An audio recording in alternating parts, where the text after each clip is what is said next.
Just a few hours before my brother's wedding, I received a message. Don't go to your brother's wedding. Check your husband's garage. At first, I thought it was some kind of joke, but when I opened the garage door, I was left speechless. Emma adjusted the lace collar of her dress, smoothing out imaginary creases on her skirt. Today was a special day. Her younger brother Daniel was getting married. The whole family had been looking forward to this moment with great anticipation. Daniel was the family's golden boy, the life of every gathering, and everyone wanted him to be happy with Victoria. As the older sister, Emma felt a deep emotional connection to the occasion. She had seen Daniel bloom by Victoria's side, how his eyes sparkled when he spoke about her. Sunlight poured through the apartment windows, filling the space with the hum of pre-wedding bustle. Their mother was busy in the kitchen, preparing traditional homemade pies. Their father sat at the table, checking off names on the guest list. Emma was finishing up getting ready. Her husband, Mark, had already left earlier that morning, claiming he had an urgent meeting with a client. "Don't worry, sweetheart. I'll be there in time for the ceremony," he'd said, kissing her goodbye. His tone was casual, affectionate, nothing out of the ordinary. And yet, something about it left Emma feeling unsettled. She glanced at herself in the mirror. The reflection staring back at her was that of a confident, successful woman, loved, grounded. She worked as an accountant at a large firm and took pride in her sense of order and rationality. 10 years of marriage to Mark had seemed peaceful, secure. Sure, they had their small disagreements and miscommunications, but nothing unusual. Life felt steady and content, or so she had thought. Her phone buzzed in her hand. Unknown number. Emma frowned. A short, strange message popped up on the screen. "Don't go to the wedding. Check your husband's garage." Her heart skipped a beat. What did that even mean? Who would send something like that? She tried to shake it off. Maybe it was just a prank or a wrong number. But the feeling of dread didn't fade. It grew heavier by the second. The apartment, once so warm with energy, now seemed hushed, haunted by a silence that crept in after Mark's departure. She reread the message. "Check your husband's garage." Why? What would be there? Mark had never hidden anything from her. He'd always been honest. Or, at least she thought so. She tried calling him, but he didn't answer. He's probably still in that meeting, she told herself, but her chest tightened with unease. Panic was starting to rise. She attempted to distract herself, helped her mom in the kitchen for a bit, but her thoughts kept looping back. "Don't go to the wedding. Check the garage." The words lodged in her mind like splinters. Emma knew she couldn't ignore it. Something was off. But what was she supposed to do? Drive to the garage? It seemed absurd. Mark would be upset, would think she didn't trust him. But how could she shake this gnawing feeling if she didn't check? She looked at the clock. The ceremony was still hours away. Mark should have been back by now, or at least called. But there was nothing. And then she remembered the spare key. Mark had once mentioned making a copy of the garage key, just in case. She racked her memory, trying to remember where he said he'd put it. Then it hit her, inside the old keepsake box, the one they kept in the closet filled with old letters and souvenirs. Her hands trembled as she opened it. There it was, a small, unassuming piece of metal that might very well shatter her world. Emma hesitated. Was this really worth it? Was she going to betray her own trust in her marriage because of some anonymous text? But the fear, the curiosity, the ache in her chest, they all screamed louder than her doubt. She decided to go. Quietly. Just a quick check. No one had to know. Then she could come back and pretend none of this ever happened. Emma slipped out of the apartment, careful not to make a sound. Her parents remained unaware. She headed downstairs and stepped into the sun. The brightness stung her eyes, but she felt no warmth, only dread. The garage wasn't far, just a few blocks. She walked quickly, her mind racing, doing everything it could to block out the storm of thoughts screaming inside her. When she arrived, the rows of steel garage units loomed in a lifeless line along the edge of the lot. She found the right one, Mark's. Her heartbeat thundered in her ears. She pulled the key from her pocket, slid it into the lock. Click. The door creaked open. It was dark and smelled of oil, old rubber, and cold cement. Emma turned on the flashlight on her phone and scanned the room. Mark's car, a dusty old Lincoln, sat in the far corner. Tools lined the walls, spare parts, old boxes, nothing suspicious. She let out a breath she hadn't realized she'd been holding. It was nothing, just a prank, a cruel, stupid joke. Emma turned to leave, then froze. Something in the corner caught her eye, a large cardboard box covered by a worn-out blanket. Her feet moved before she had time to think. She pulled back the fabric. Inside were things that didn't belong.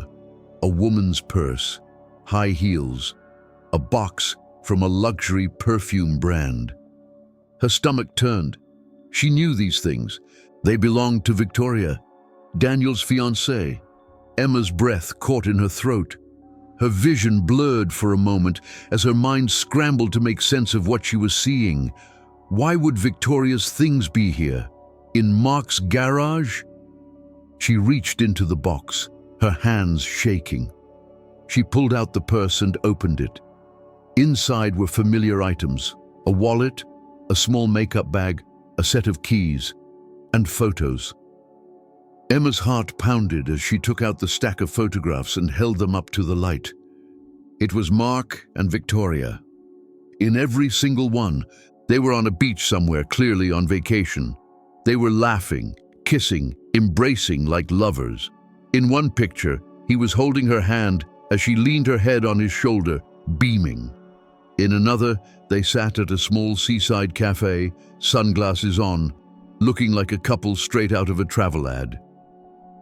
Emma staggered back a step, clutching the photos like they were burning her hands. The garage around her seemed to close in. The air felt thick. Her legs nearly gave out. Everything shattered.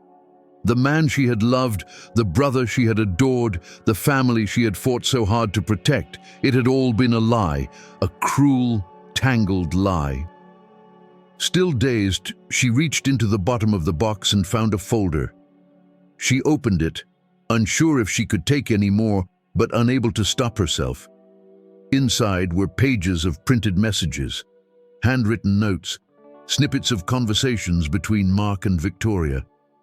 Emma read, her eyes flying across the lines, her heart bleeding with every word. "Baby, I'm so glad we're doing this together. Thank you for always believing in me. I know it's wrong, but I can't live without you. You're my life. I'm marrying Daniel for the future. You know this won't last. Once I'm his wife, we'll finally be together. You'll leave Emma, and we'll be free." Emma's hands began to tremble. She dropped the folder on the hood of the car, barely able to breathe. Victoria had never loved Daniel. She was marrying him as a front, so she and Mark could have the life they secretly planned. And Mark, he had stood in their home, kissed her that morning, smiled like everything was fine. All of it had been a performance. Her first instinct was rage, a deep, pulsing fury that started in her chest and surged through her limbs. She wanted to scream, smash the garage to pieces, call them both and expose everything in one brutal, thunderous strike. But she didn't. Instead, she stood there in the dim, dusty light, surrounded by evidence of betrayal, and let the quiet fury settle into something colder, resolve. She couldn't let this happen. She couldn't let her brother walk into a marriage built on lies. She couldn't let these two destroy him the way they had destroyed her. Emma pulled out her phone and began taking photos of everything, the shoes, The perfume box, the purse, the photographs, the notes. She captured it all, carefully, methodically. She knew she had to be smart. If Mark found out she'd been there, he might destroy the evidence or spin some excuse. She couldn't risk that. Once she was done, she carefully placed everything back exactly the way she found it. She wiped down anything she had touched, trying not to leave any trace. Then she turned off her flashlight and stepped out of the garage, locking the door behind her. Outside, the world felt different, colder, thinner, unreal. Her thoughts raced as she walked back to the car. What now? Should I go to the wedding and pretend nothing's wrong? Or should I tell Daniel right away? She knew a wedding was no place for this kind of truth. Not in front of the guests, not in the middle of joy and celebration. But she also couldn't stay silent. Not anymore. Emma climbed into her car and stared at the steering wheel for a moment, trying to steady herself. Then she made a decision. She would talk to Daniel. Alone. Somewhere quiet. Somewhere private. She dialed his number. The line rang endlessly. Then he picked up. "Hey, Em. What's going on?" Daniel sounded happy, distracted. "Why aren't you at the venue yet?" "Daniel," Emma said, doing everything she could to keep her voice steady, "I need to talk to you. It's important." "What's wrong? Tell me." "I can't. Not over the phone. It's too personal. Can we meet? Just for a few minutes?" Daniel paused. She could almost hear the shift in his breathing. "Now?" "Emma, the wedding's in less than an hour." "I know, but it's about Victoria." Silence. Then a quiet exhale. "Okay," he said at last. "Where?" "Back entrance of the venue. Half an hour. Please, Daniel." "I'll be there," he said, and hung up. Emma leaned her head back against the seat. Her heart was still racing, her hands cold. But she had done the hardest part. She had made the choice to tell him the truth, no matter what it cost. Emma arrived at the venue just a few minutes before the arranged time. As she pulled up, she saw Daniel pacing near the back entrance of the restaurant, glancing at his watch, clearly agitated. His tuxedo looked sharp, his hair freshly styled, but there was tension in his posture, worry in the way he turned his head every few seconds. She parked the car and stepped out, clutching the envelope that now held the printed photos and messages. Daniel spotted her and came over quickly, his face filled with concern. "What's going on, Em? You're scaring me." Emma didn't answer right away. She opened her bag, took out the envelope, and handed it to him. "Look for yourself," she said softly. "You deserve to know the truth." Daniel frowned as he took it. He pulled out the photos and began to flip through them one by one. At first he smiled, a nervous, puzzled smile, as though he thought it might be a prank or a misunderstanding. But as he kept turning pages, the color drained from his face.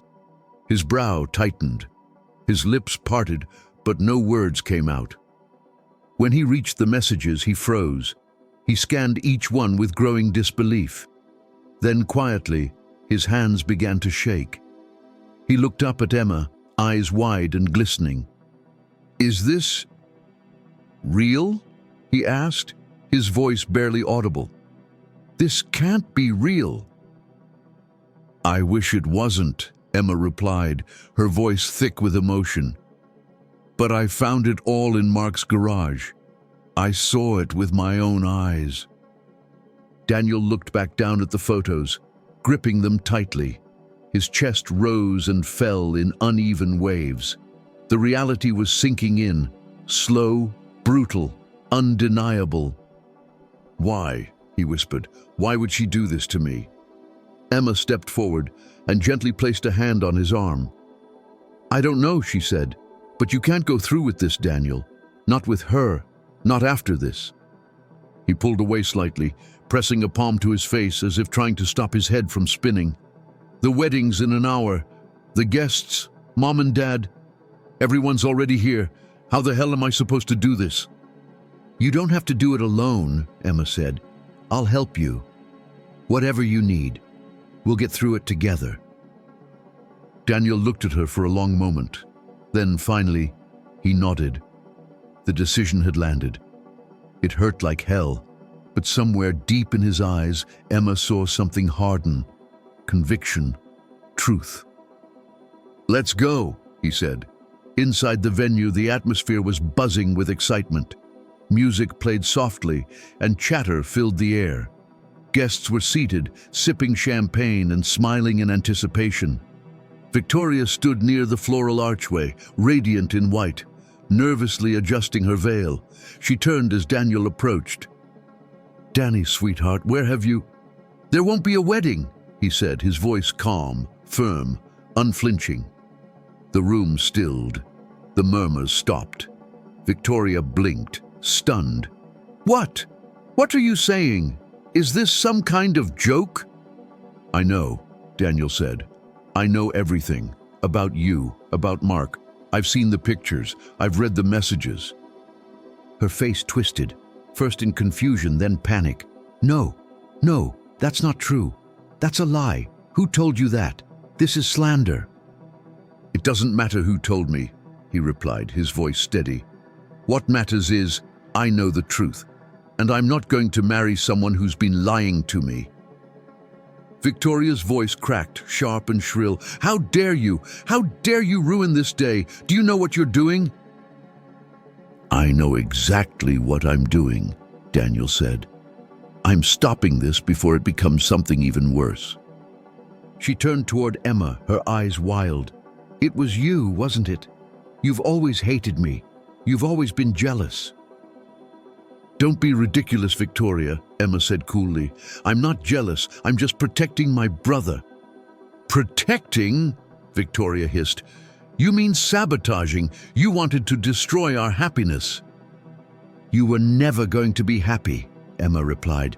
Not when it was all built on lies. Victoria trembled with rage. She stepped toward Emma with her hand raised, but before she could strike, Daniel caught her wrist. Don't, he said firmly. Just don't. Get out of here, Victoria, and don't ever come back. Her mouth fell open in disbelief. She yanked her hand free and looked around the room, at the stunned guests, at the ruined flowers, at the dreams crumbling beneath her heels. Then, with a furious cry, she stormed down the aisle and out the door, slamming it behind her. Daniel stood frozen for a moment. Then, slowly, he sank onto a nearby chair. His shoulders sagged, his hands clasped together tightly. The silence in the room was suffocating. What happens now? He whispered. Emma crouched beside him. Now you breathe, she said gently. And then we start over. Shortly after the wedding was called off, Mark approached Emma, as if sensing that something was terribly wrong. His face was pale, his eyes nervous. Emma, he asked, his voice hesitant, uneasy. What's going on? Why did Daniel cancel the wedding? Emma met his eyes, standing tall. There was no more fear in her, only clarity. Because he knows, Mark. He knows about you and Victoria. Mark stood still, like he had been struck. His mouth opened slightly, but no words came. She could see the panic blooming behind his eyes. What? What are you talking about? He stammered.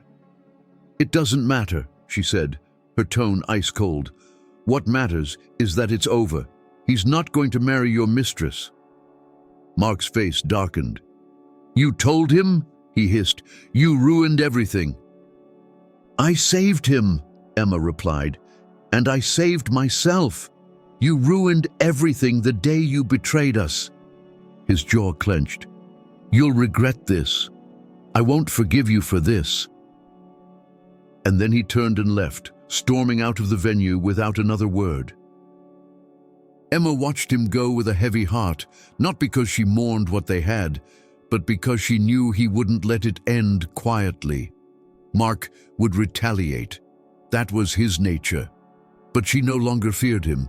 She was done being the trusting, naive woman she once was. His betrayal had burned that part of her away. A few days later, Mark left their home. He packed his things and disappeared without a goodbye or a note. Emma didn't try to stop him. She knew there was nothing left to fight for. Their marriage had died the moment she found that red purse in the garage. Silence settled over the apartment like a heavy curtain. She sat down on the couch, closed her eyes, and allowed herself to feel the pain, the sorrow, the disbelief, the fear. But beneath it all, there was something else too. A sense of release, of forward motion, of freedom. The next few days passed in a haze. Emma began gathering paperwork for the divorce, meeting with a lawyer and trying to process the emotional wreckage. It was exhausting, but she forced herself to stay strong, for Daniel and for herself. Daniel too was struggling. The betrayal had cut him deeply, but he tried to put one foot in front of the other. He and Emma leaned on each other during those first brutal weeks, bound even more tightly now by what they had both survived. One evening, Daniel came over for dinner. He looked tired, but more alive than he had in days. There was something different in his eyes, something hopeful. "Thank you, Em," he said, as he pulled her into a hug. "You saved me. I don't know what I would have done without you." "You'll always have me," she replied softly. "We'll get through this, together." "I know," he said, pulling back with a small smile. "I've been thinking, I want to start something new, maybe my own business. I've had this idea for a long time. I think I'm ready." Emma smiled. "That's wonderful, Daniel. I believe in you. I know you can do it." They sat together for hours that evening, talking about the future, remembering the past, dreaming about what could be. They had both been broken, but they had not been destroyed.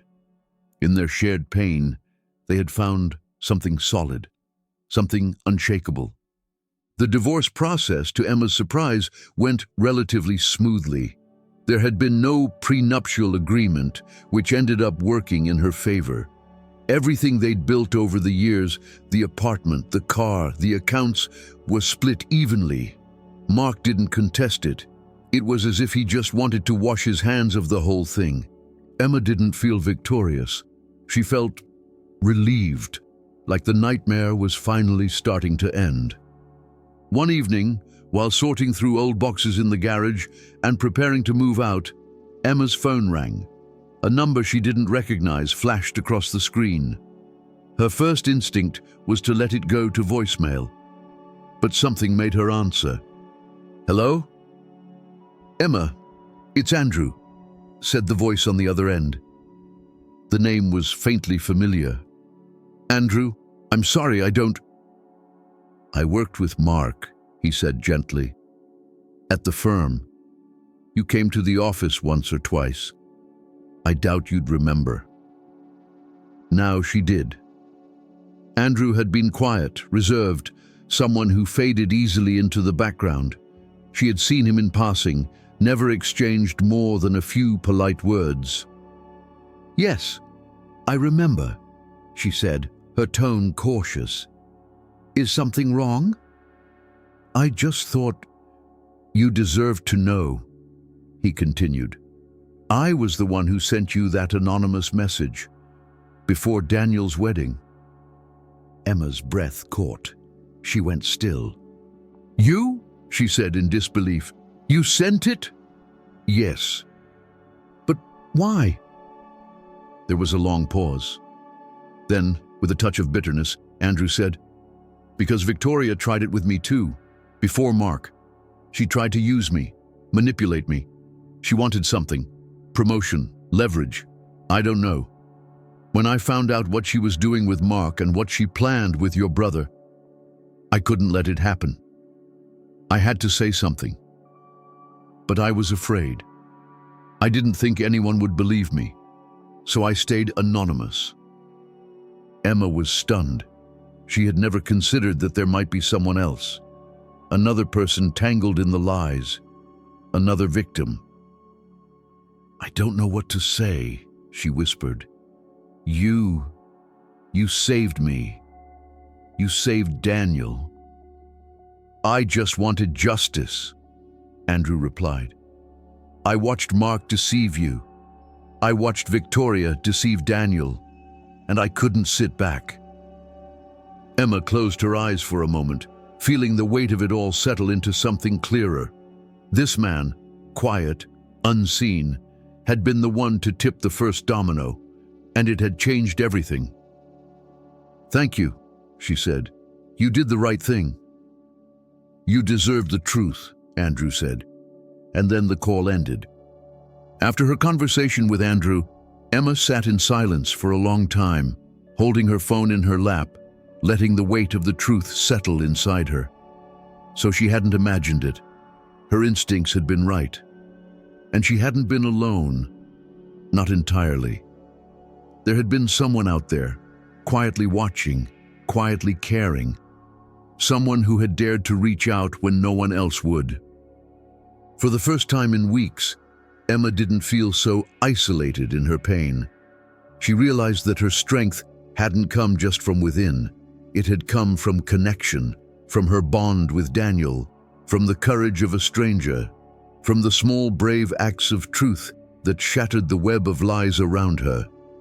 That night something shifted in her.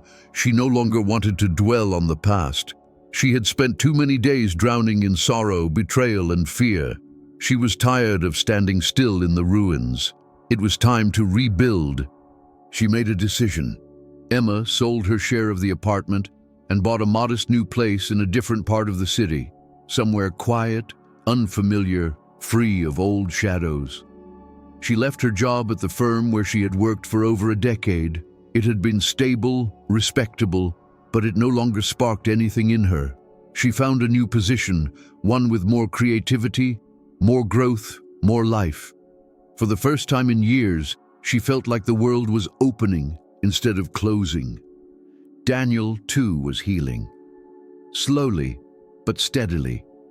He found a new job and took up photography, something he had loved as a teenager but abandoned somewhere along the road to adulthood.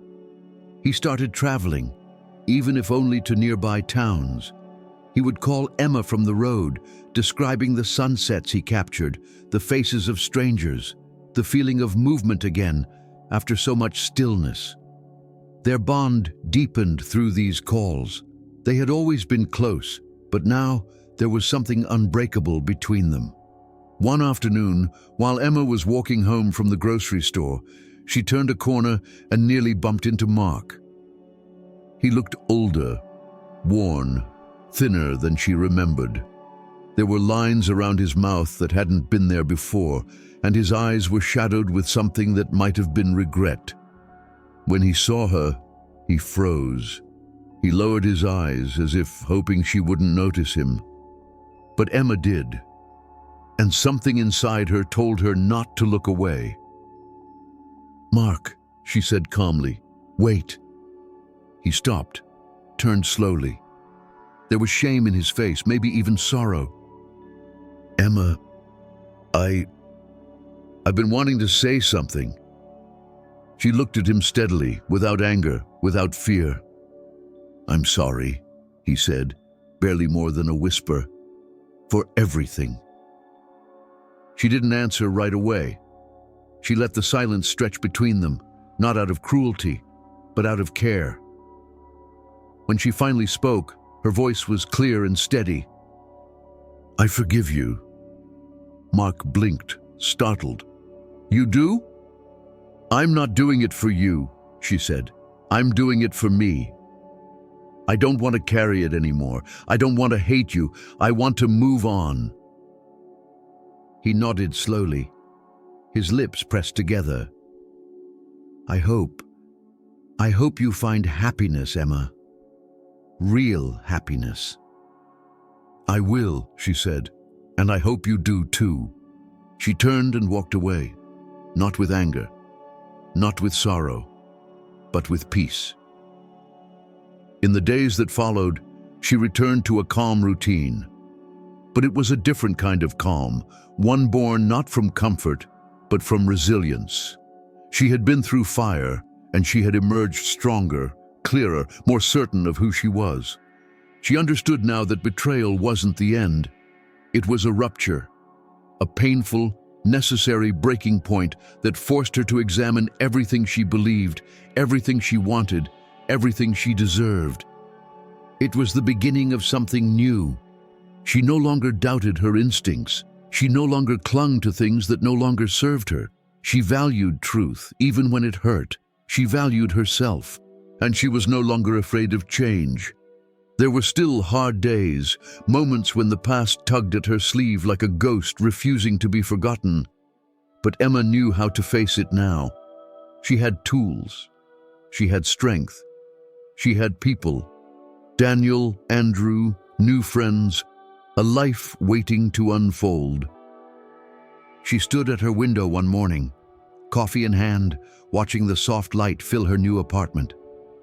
There were no voices from the past, no regrets tapping at the glass, just silence. And in that silence, Emma smiled. Spring came gently that year.